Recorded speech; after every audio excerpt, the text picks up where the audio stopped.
opisyal sa mga kagawad at kapitan. Sa barangay tayo.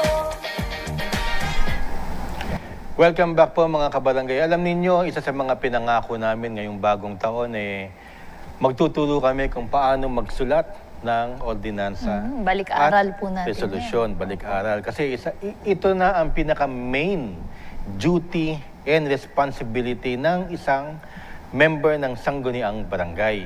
Kaya po makinig po kayo ngayon sapagkat we will try our best na mabigyan kayo ng simple at makabuluhang leksyon kung paano magsulat ng resolusyon at ordinansa. Ayan po, maraming salamat Kags Butch. Pero bago po natin talakayin kung paano po maghain at magpasa po ng isang resolusyon o ordinansa, alamin po muna natin mga kabarangay yung pagkakaiba po ng dalawa. According to DILG Opinion Number 52, Series of 2023, along with our laws on statutory construction, resolutions po can be distinguished with ordinances on the following. Una po, an ordinance is a law, batas po ito, but a resolution is merely a sentiment or opinion. Pangalawa po, an ordinance has a general and permanent in character, but a resolution is temporary in nature. At ang pangatlo po, an ordinance goes through third and final reading, while a resolution simple majority of the sangguniang barangay members. Ayan, maraming salamat. Alam mo, SK, maraming nalilito din sapagkat ang pagkakaiba ng resolution at saka ordinansa. Well, simple lamang po at nabanggit po ni SK May, ang ordinansa isang batas para sa barangay na dapat sundan ng taong bayan o kung sino man ang pinabubulaan ng batas na iyon. Ang resolution naman, ayan ay sentimento ng council. Yan ay feelings nila na nais nilang ilabas sa kanilang mga dibdib para magkaroon ng linaw, magkaroon ng epekto balang araw. Hindi man sa batas, pero maaaring maka-impluwensya siya. Bulol-bulol na naman po tayo. Para magkaroon ng batas, magkaroon ng isang programa, magkaroon ng something doon sa resolution na yan, na mamaya makikita nyo pa po kung ano yung distinguishment. Ang resolution walang force of law, yun nga po ang sinabi namin, pero pwede siyang mag-give way o pwede siyang maka-impluwensya ng maraming mga programa hindi nanggagaling sa council o sa barangay, pero maaaring manggaling sa local government units ninyo o sa national government. Ayan po ang difference nung dalawa. Meron pa po, pero dito muna tayo sa differences nila. Pinakasimpleng terms po nila. Paano naman po yung mga ordinances naman po, Kags Butch? When it comes to ordinances, ano po ibig sabihin pag sinabi pong legally binding po ito at pwede pong i-enforce ng ating mga local law enforcement units? Well, ang ordinansa, pag naipasa mo, ibig sabihin batas, pero usually merong penalties yan.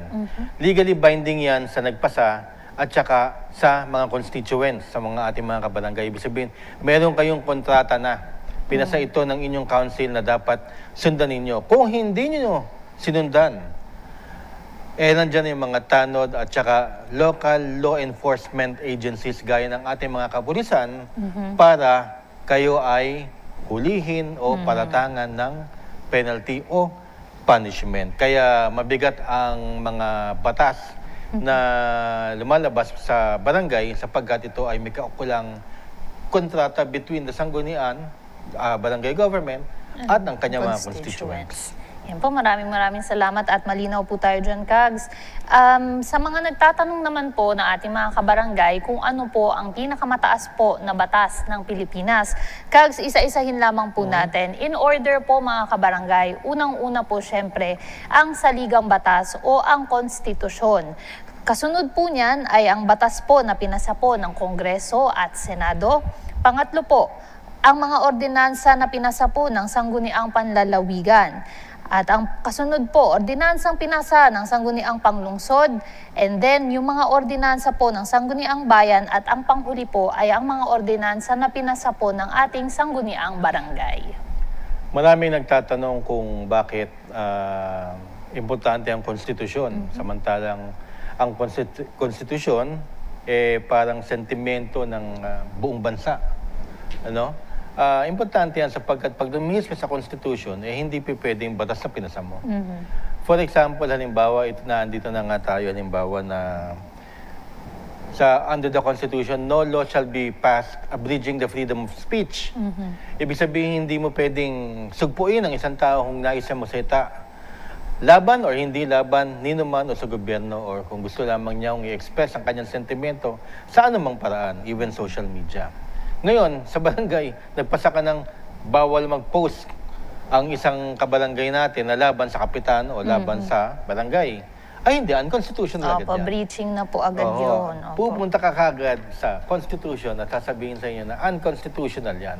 Although wala namang problema, hindi mo lang mapapasa. Strike down kagad yung inyong batas. At syempre, masasabing amateur ka naman gumawa ng batas sapagkat hindi mo alam ang Constitution. Everything emanates from the Constitution. Ito yung Constitution natin, lahat ng batas from Kongreso at Senado ay doon po manggagaling. Ito ang pinagbabasihan yung konstitusyon hanggang barangay. Ayan po, maraming salamat, Kags Butch. Punta naman po tayo sa atin pong mga katanungan tungkol po sa ordinances and resolutions. Una po, Kags, ang barangay ordinance daw po ba ay dapat sundan po ng buong city o applicable po ba ito sa buong city? No, hindi siya applicable. Applicable lang ang barangay ordinance. Obviously, sa lugar o barangay na kinasasakupan ng batas na iyon, ng ordinansang iyon. Pero, pwede naman, halimbawa, ikaw ang unang-una nakapagpasa ng batas na iyon. Mamaya, meron ako ipipresent ng batas sa inyo na ordinansa na baka pwedeng kayo unang makapagpasa at gamitin ng MMDA, national. Okay?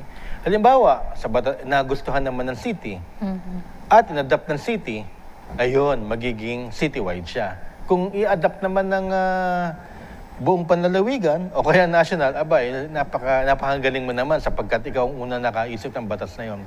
Pero kung galing yan sa Sangguniang Bayan, Sangguniang Panlalawigan, or national law, ibig sabihin Republic Act, hindi ordinance number, Republic Act, hanggang barangay, apektado po tayong lahat or susunod po tayo sa batas na iyon. Ano ibig sabihin? Halimbawa, maternity leave. Diba? Halimbawa, ikaw ay buntis, meron tayong maternity leave na 90 days. Lahat yan, sakop. Hindi lang sa barangay namin, lahat ng Pilipinas of known national import. Yan ang ibig sabihin ng Republic Act. Lahat ng mabubuntis, lahat ng maapektuhan ay susunod sa batas na yon. Bibigyan mo siya ng 90-day or 60-day. I'm sorry, nakalimutan ko na kung ano man nakalagay sa batas na yon. Ayan po, maraming salamat, Kags Butch. Yung kasunod naman po, medyo napahapyawan niyo po kanina, yung pagiging unconstitutional po ng isang barangay ordinance. Kags, dito po siguro talaga po mapasok yung importante po na role ng ating mga kagawad, ano? Na kailangan po, meron po silang idea po talaga at alam po nila ang ating pong constitution. Dahil nga po, sa pagpasa po ng ating pong mga resolutions and ordinances, they also take into consideration po kung ano na po yung mga existing nating batas. Kags, ano po bang, paano po ba yung proseso kapag nagbigay po ng proposed resolution o ordinance ang ating barangay council at paano po nila kino-cross-check yun sa Constitution?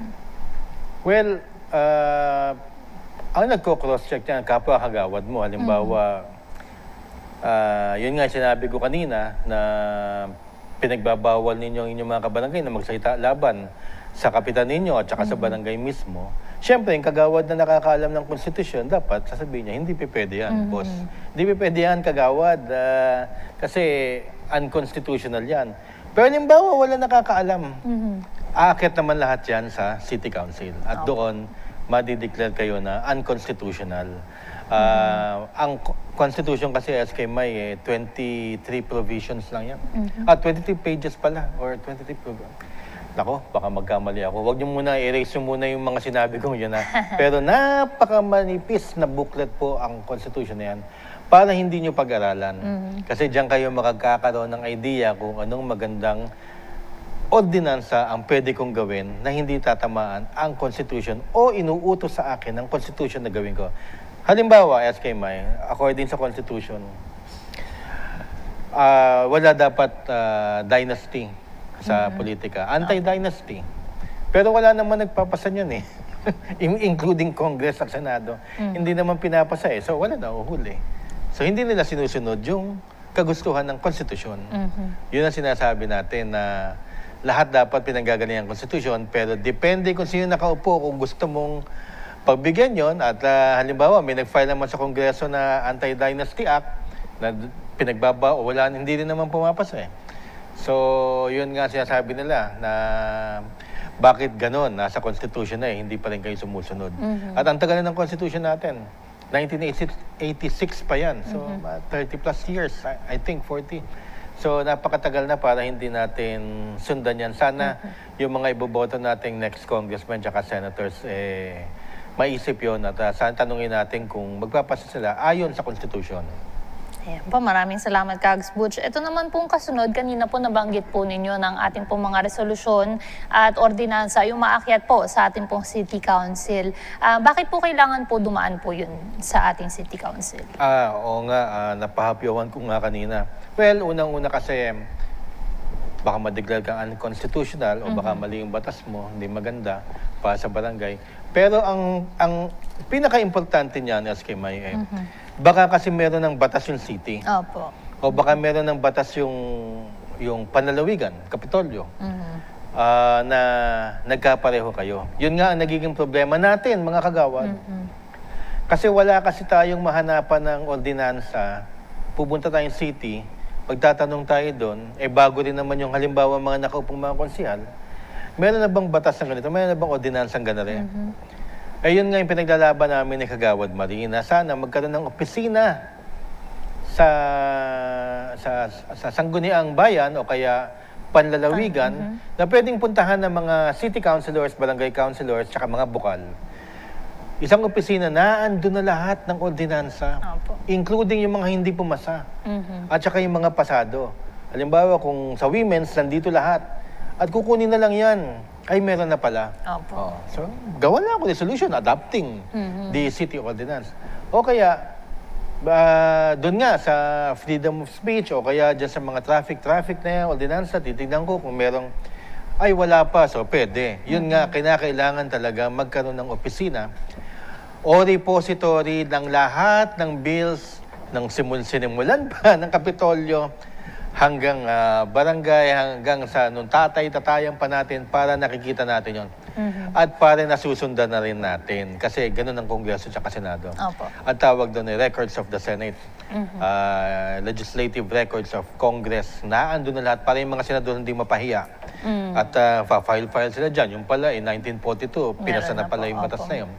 Ganun din dapat, maglaan dapat ang Kapitolyo o National Government o Local Government Unit ng isang maliit na opisina na repository, lagayan ng lahat ng ordinansa resolution doon sa bayan o probinsya na yon. Maganda naman ho siguro. At binanggit na natin yan kay Bukal, future Bukal Bernadette Olivares. At sabi niya pag bumasa at kapag halimbawa siya ay pinalad, magfa-file po siya ng ganong klaseng ordinansa para mapondohan yung ganong klaseng opisina. At sana po talaga matuloy na po yan, Kags Butch, dahil malaking tulong po yan para sa ating, hindi lamang po sa ating mga kagawad, kundi sa buong barangay council po. Ito naman po, Kags, kapag hindi raw po inaktuhan ng City Council ang isang ordinansa, ano po yung mga maaaring maging epekto nito? Pag hindi inaktuhan, magiging batas yan. Pag hindi inaktuhan within 30 days, yung iyong ordinansa, at walang action, walang man lang comment, within 30 days, ordinansa na po yan. Ganon din yan sa Pangulo ng Pilipinas na pag hindi inaktuhan yung term setting yan, ang hilig nyo dyan, pag-usapan na yan, within, I don't know, within 30 days ba sa national or 60 days?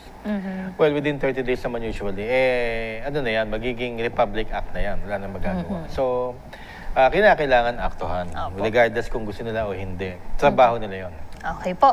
And lastly, Kags, para sa atin po mga barangay officials, pati po sa ating mga aspirants, ano daw po yung mga libro at pwede po nilang pag-aralan para mas maintindihan po nila ang pagpasa ng batas? Well, ayun na, yung Constitution. Pero kung gusto nyo mas lumalim pa, political and constitutional law, at saka local government code, at saka statutory construction. No? Nandyan naman ho yung listahan. Alam nyo, mabasa nyo lang yung political and constitutional law. Medyo mabigat na libro yun, ano? 2 libro yun na mga ganong kakapal, tsaka may mga cases. Pero I assure you, pag natapos yun, tsaka yung constitution, magiging magaling kayo ng congressman. Yun, anong sabi sa amin yun ng isang law professor? Magiging magaling kayong congressman sa Senado. Matapos nyo lang po yung 3 o 5 libro na yan, especially in statutory construction. Kaya dun sa nais mag-aral at nais gusto maging congressman o bukal, balang araw, city councilor, ayan lang po babasahin nyo, kahit pakapyaw-hapyaw lang. Gagaling ho kayo pagdating din Ayan po, maraming salamat, Kags Butch. At mga kabarangay, dahil napag-usapan na po natin ngayon, ang pinagkakaiba po ng ating mga resolusyon at ordinansa sa ating next segment, pag-uusapan naman po natin kung paano po magsulat ng isang ordinansa. Lahat po yan sa pagbabalik ng Sa Barangay Tayo. Sa barangay tayo, ikaw at ako. Nagbibigay ng aral sa mga kagawad at kapitan. Sa barangay tayo.